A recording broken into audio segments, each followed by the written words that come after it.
naman ni Executive Secretary Salvador Medialdea ang kauna-unahang flag raising ceremony sa Malacanang sa ilalim ng administrasyon ni President Rodrigo Duterte. Dito ay niling ni Medialdea ang buong suporta ng mga kawani ng palasyo at gobyerno para sa pamumuno ng ating bagong Pangulo. Ang ulat mula kay Elena Luna. Hiniling ni Executive Secretary Salvador Medialdea ang buong suporta ng mga kawani ng palasyo at gobyerno para sa pamumuno ni Pangulong Rodrigo Duterte. Ginawa ito ni E.S. Medialdea sa kanyang kauna-unahang flag raising ceremony sa Malacanang. Sina Presidential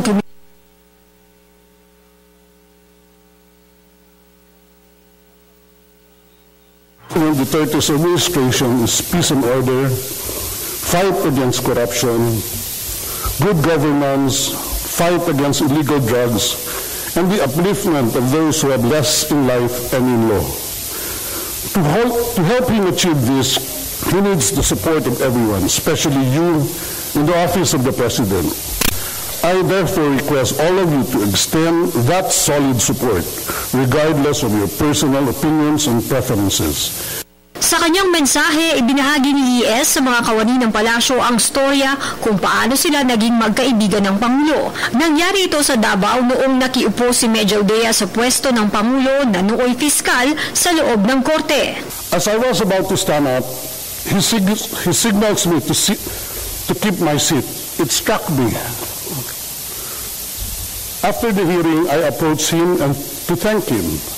I began asking him about his relationship with the late Governor Duterte of the undivided province of Davao, whom I knew was a colleague of my father, who also served as an assistant prosecutor in the undivided province of Davao.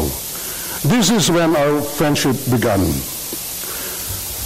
Ladies and gentlemen, the story is not about friendship, but of a public servant willing to give courtesy or comfort to the public he serves.